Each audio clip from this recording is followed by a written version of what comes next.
इस वीडियो में हम लोग फीडबैक एम्पलीफायर के बारे में डिस्कस करेंगे। तो सबसे पहले हम ये समझेंगे what is feedback. Application of a part of output signal back to the input is known as feedback.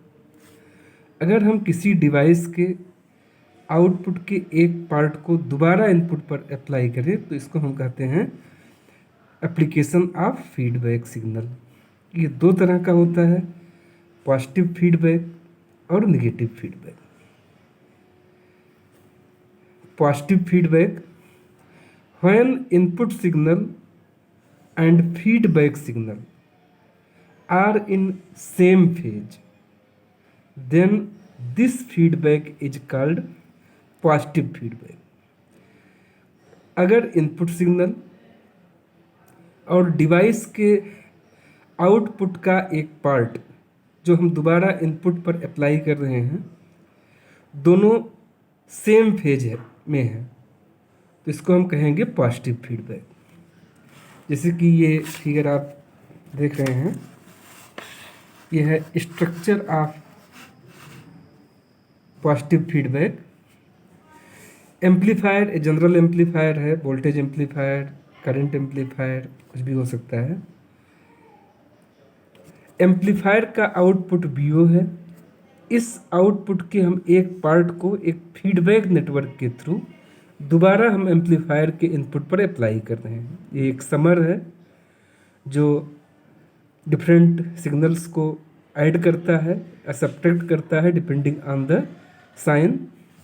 यहाँ इस समर का एक इनपुट वी आई है, इस पर हम वी आई सिग्नल अप्लाई कर रहे हैं, इनपुट सिग्नल, और दूसरे इनपुट पे हम एम्पलीफायर के आउटपुट के एक पार्ट को फीडबैक नेटवर्क के थ्रू यहाँ अप्लाई कर रहे हैं। यहाँ आप देख रहे हैं कि दोनों सिग्नल, इनपुट सिग्नल और ये फीडबैक सिग्नल, दोनों पॉजिटिव है, मीन्स दोनों का फेज सेम है। यहाँ पर हमने इनपुट सिग्नल और पार्ट ऑफ आउटपुट सिग्नल दोनों को सेम फेज पे एम्पलीफायर के इनपुट पर अप्लाई किया है, तो इसे कहेंगे positive feedback. Positive feedback reduces the stability को कम करता है। इसलिए ये फीडबैक मेनली हम ऑसिलेटर सर्किट में यूज करते हैं। Positive feedback is used in oscillator circuits. दूसरा है negative feedback.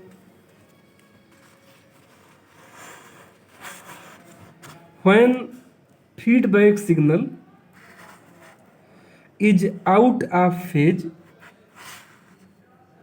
with the input signal by 180 degree, then this feedback is called negative feedback।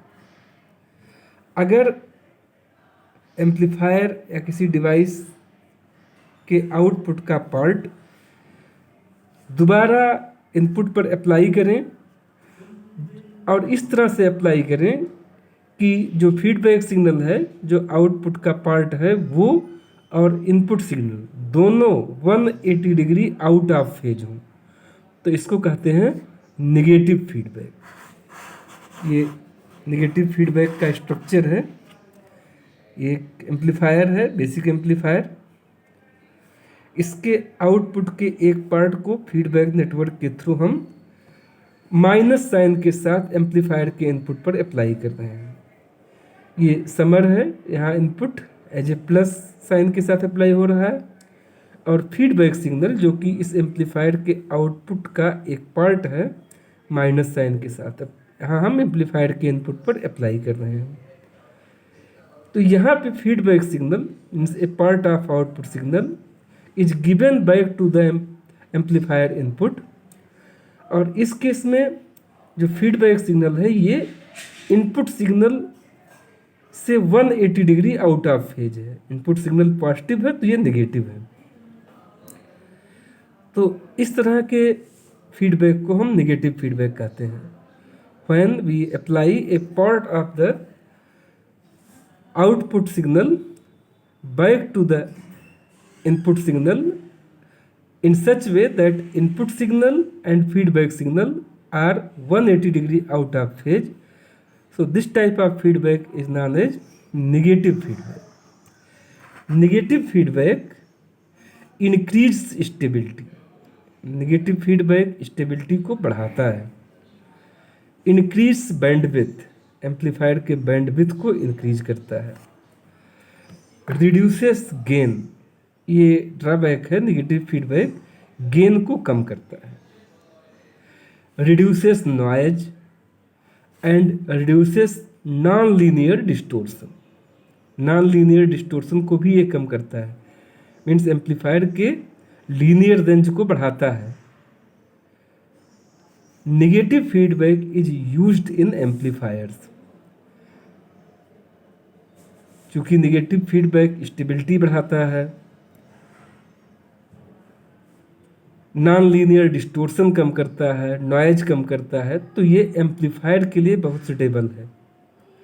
Positive feedback जिसमें कि हम अप्लाई करते हैं मेनली ऑसिलेटर में, जिससे कि डीसी सिग्नल से हम एसी सिग्नल जनरेट करते हैं, तो उसके लिए हमें स्टेबिलिटी कम चाहिए, तो पॉजिटिव फीडबैक यूज करते हैं. और एम्पलीफायर में हमें गेन स्टेबल चाहिए. सारे फ्रीक्वेंसी के सिग्नल के लिए सेम गेन होना चाहिए. नॉन लीनियर डिस्टोर्शन कम होना चाहिए. एम्पलीफायर की बैंडविड्थ ज़्यादा होना चाहिए. तो इन सब के लिए नेगेटिव फीडबैक बेस्ट है और हम एम्पलीफायर में नेगेटिव फीडबैक यूज करते हैं.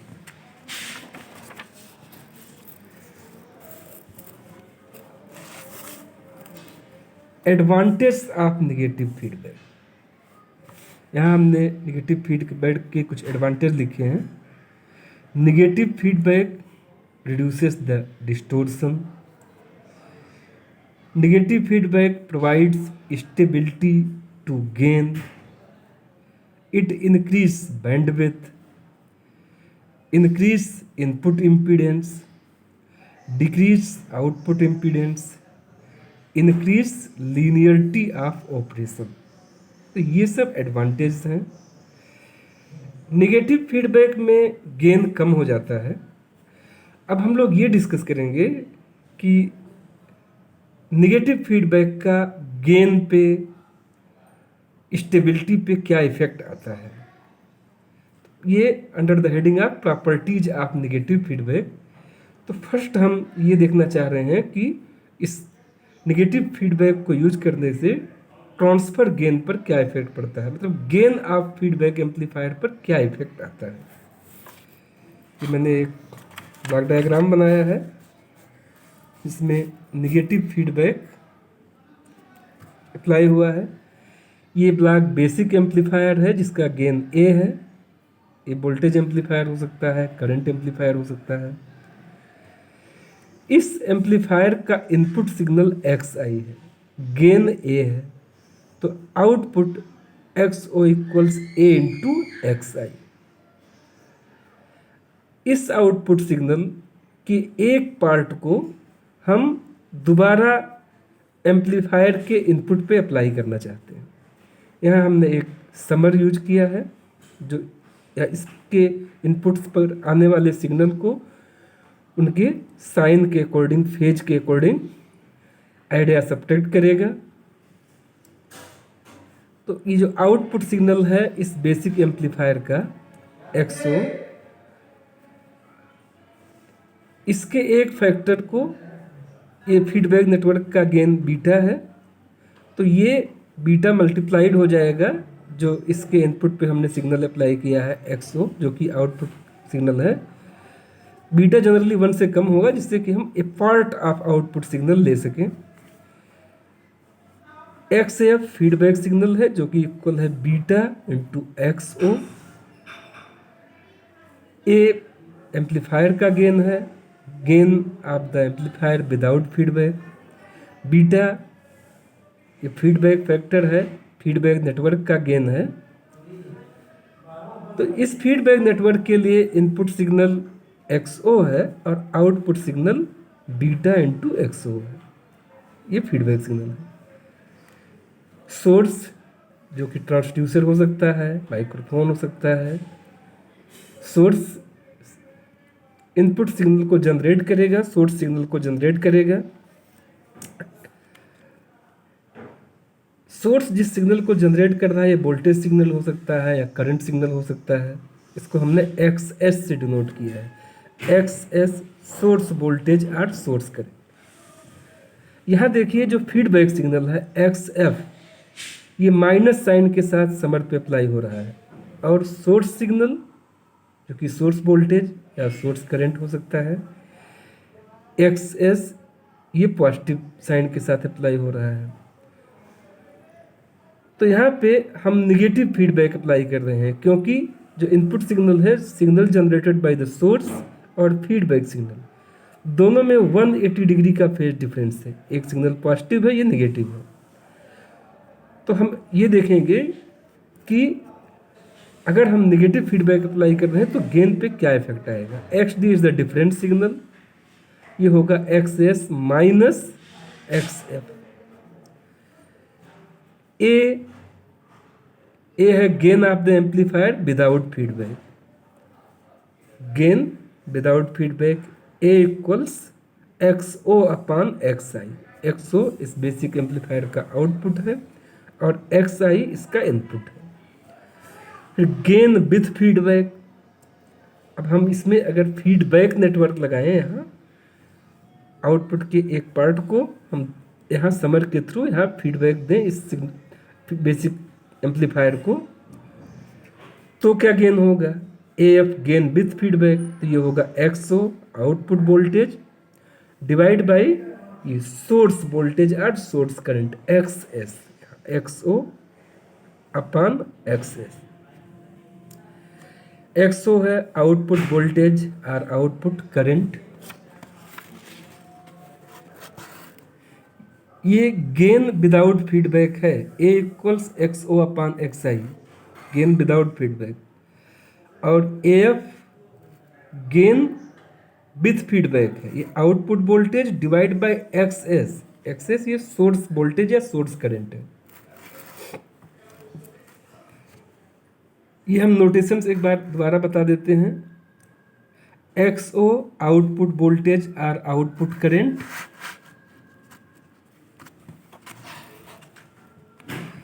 एक्स आई इनपुट वोल्टेज और input current, X S source voltage और source current, and X F feedback voltage और फीडबैक करंट, और ये ए गेन विदाउट फीडबैक इस एम्पलीफायर के आउटपुट डिवाइड बाय इनपुट, और A F gain with feedback output X O divide by here input, जहाँ feedback लगा रहे हैं इसके पहले जो हम सोर्स अप्लाई कर रहे हैं, इनपुट सिग्नल यहाँ जो अप्लाई कर रहे हैं source signal x O upon X S, तो ये गेन विथ फीडबैक है। अब यहाँ देखें एक्स आई जो कि डिफरेंट सिग्नल है इस सोर्स वोल्टेज और करंट और इस फीडबैक सिग्नल का, तो X I equals X S minus X F, X F feedback signal, X S source signal. तो इस तरह से हम लिख सकते हैं X S equals X I plus X F. अब यहाँ देखिए A F gain with feedback, it is the ratio of output voltage X O to the source voltage, यहाँ A F X O upon X S. तो यहाँ हमने लिखा है x ओ और एक्स एस की जगह पे x I plus X F, x I plus X F.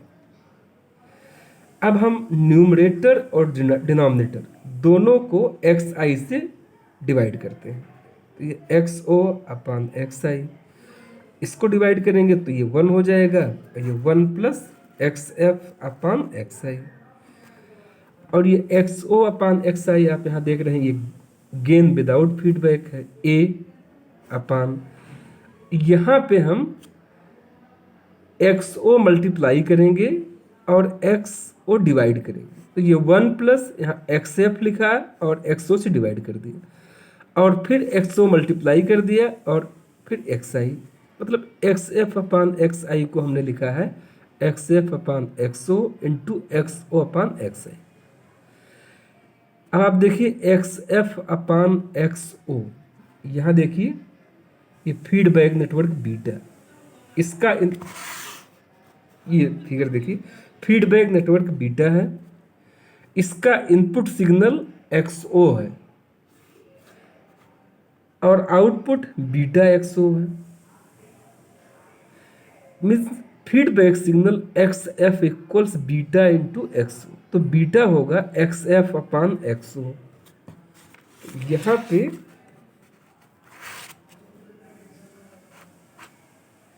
XF upon XO की जगह पे हम लिखेंगे बीटा, जो बीटा लिखा है, और XO अपान XI, XO अपान XI इसके जगह पे लिखेंगे A। XO upon XI is the A gain without feedback A। तो इस तरह से आप देख रहे हैं कि ये जो गेन विथ फीडबैक है, ये AF equals A upon 1 plus beta A। Gain with feedback equals A upon 1 plus beta A। Gain without feedback divided by 1 plus beta A।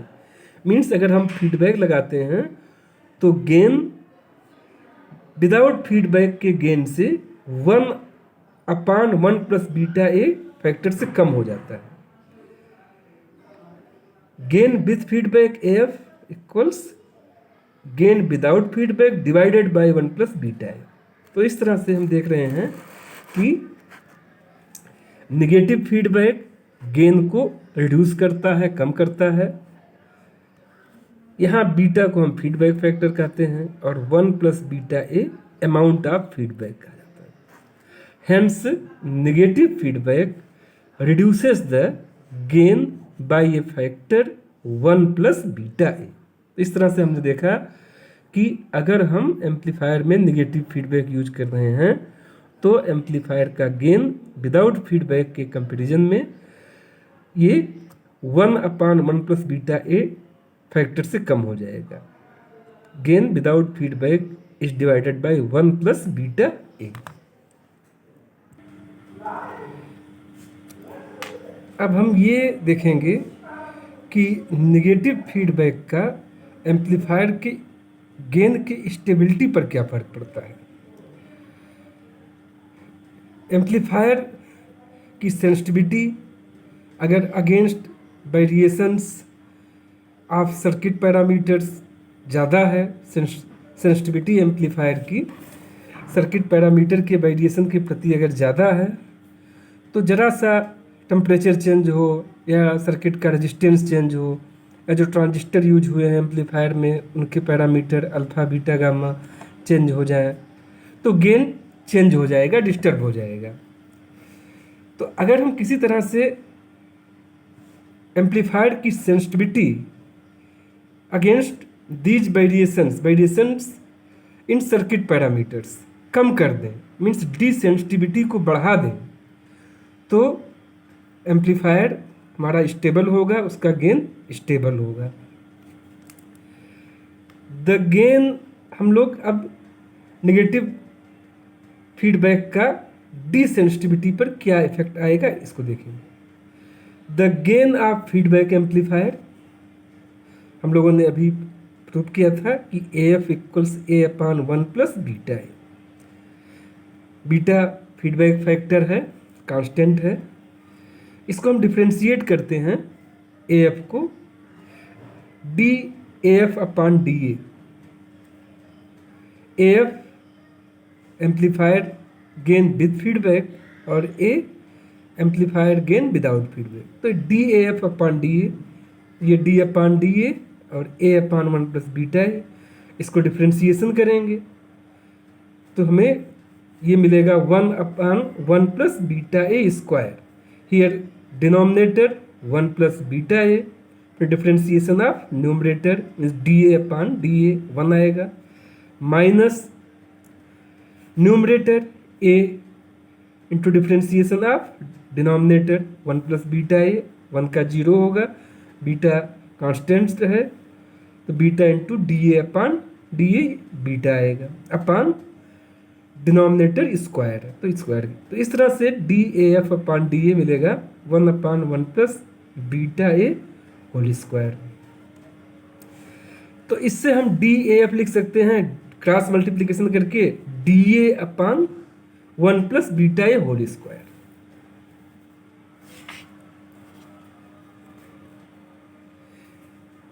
यहाँ पे DAF हो जाएगा, ये क्रॉस मल्टीप्लाई करेंगे यहाँ तो हो जाएगा DA upon 1 plus beta A whole square.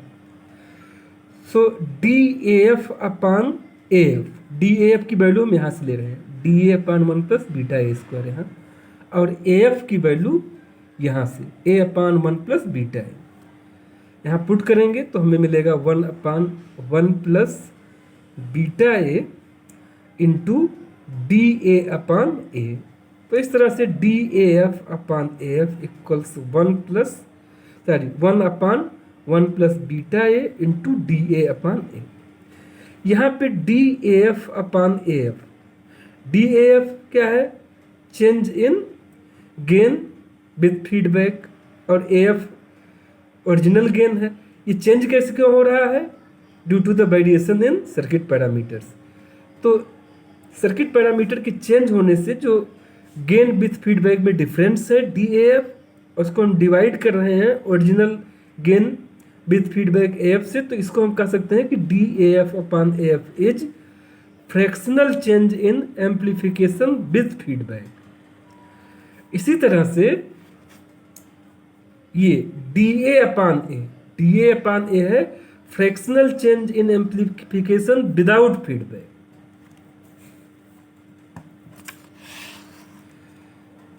तो इस तरह से इस एक्सप्रेशन में DAF अपान AF है fractional change in gain with feedback, और DA upon A fractional change in gain without feedback.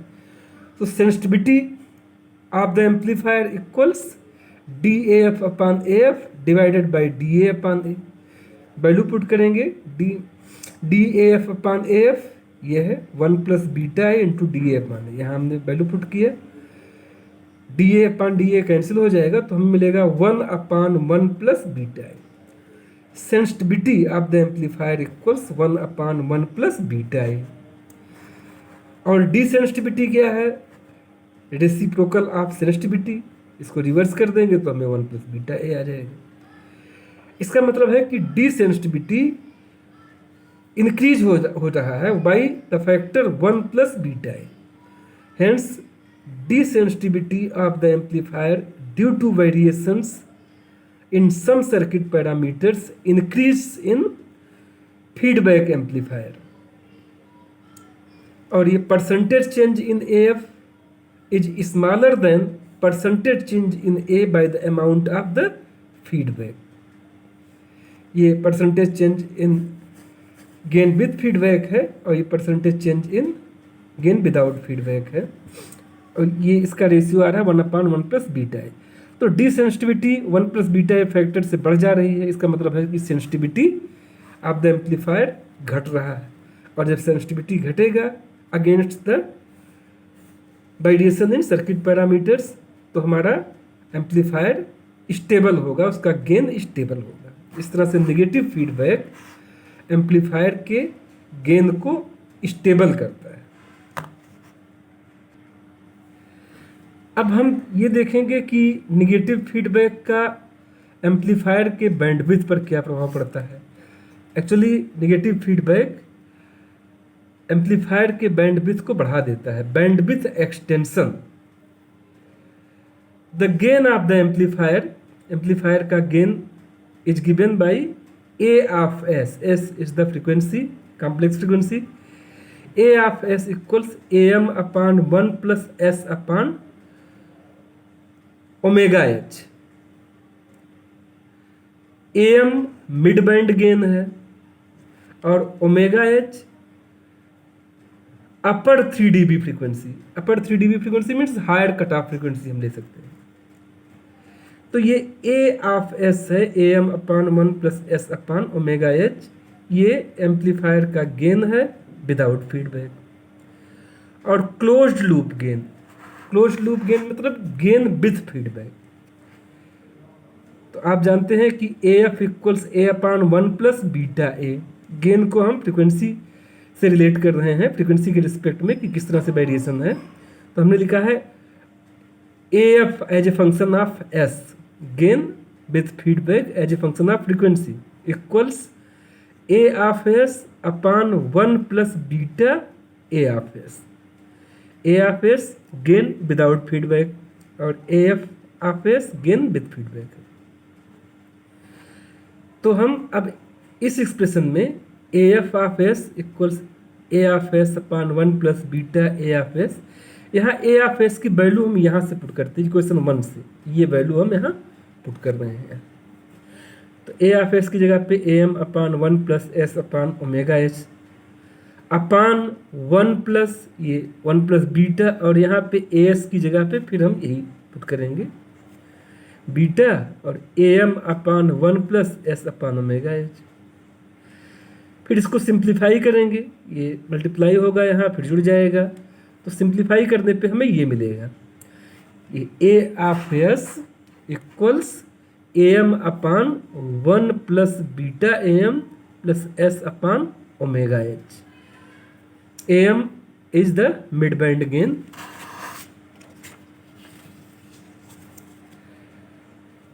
तो अब इस एक्सप्रेशन में ये जो यहाँ पे लिखा है am upon 1 plus beta am plus s upon omega h, हम 1 प्लस बीटा am से डिवाइड कर देते हैं न्यूमरेटर को भी और डिनोमिनेटर को भी. तो न्यूमरेटर को करेंगे तो am upon 1 plus beta am, और जब डिनोमिनेटर को करेंगे तो ये होगा 1 plus s upon omega h into 1 plus beta m. यहाँ पे इस एक्सप्रेशन में हम न्यूमरेटर को 1 प्लस बीटा m से डिवाइड करेंगे और डिनोमिनेटर को भी, इसको भी 1 प्लस बीटा am से डिवाइड करेंगे. तो हमें इस तरह से गेन विद फीडबैक मिलेगा am upon 1 plus am into beta upon 1 plus am beta plus s upon omega h upon 1 plus am beta. तो ये 1 प्लस am बीटा और 1 प्लस am बीटा डिवाइड होकर के 1 आ जाएगा. तो इस एक्सप्रेशन को हम इस फॉर्म में लिख सकते हैं इक्वेशन 2 के फॉर्म में, am upon 1 plus am beta upon 1 plus s upon omega h 1 plus am beta.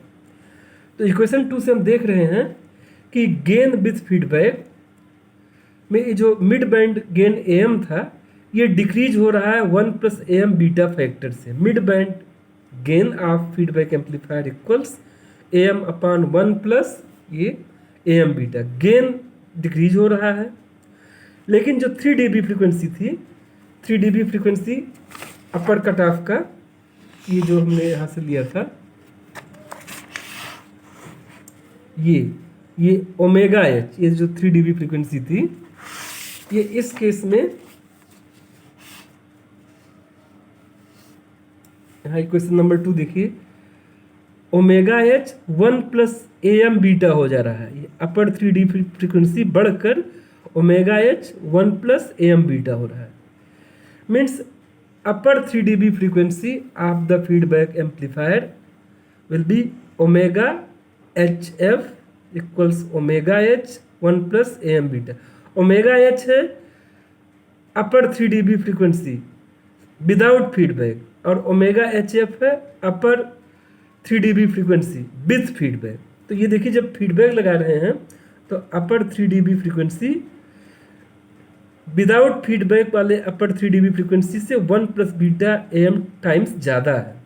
Means higher cut off frequency upper 3 dB frequency is increased by a factor equal to the amount of feedback. Means 1 plus am beta factor से बढ़ जा रहा है. इसी तरह से lower 3 dB frequency of the amplifier, ये omega L F lower 3 dB frequency with feedback, ये होगा equals omega L lower 3 dB frequency without feedback divide by 1 plus am beta. Means upper 3 dB frequency ये बढ़ जा रही है, और lower 3 dB frequency with feedback lower 3 dB frequency without feedback से कम हो जा रहा है by factor 1 upon 1 plus a into beta. और बैंडविड्थ होता है upper 3 dB frequency higher 3 dB frequency minus lower 3 dB frequency. अब ये बढ़ रहा है ओमेगा एच एफ और ओमेगा एल एफ घट रहा है, तो omega H F minus omega L F की वैल्यू बढ़ जाएगी, क्योंकि ये बढ़ रहा है और ये घट रहा है। तो इस तरह से निगेटिव फीडबैक एम्पलीफायर के बैंडविड्थ को बढ़ा देता है। तो इस तरह से हमने ये डिस्कस किया कि निगेटिव फीडबैक एम्पलीफायर के गेन को कम करता है, सेंसिटिविटी को कम करता है, डिसेंसिटिविटी बढ़ाता है, मीन्स गेन की स्टेबिलिटी को बढ़ाता है, और एम्पलीफायर के बैंडविड्थ को बढ़ाता है।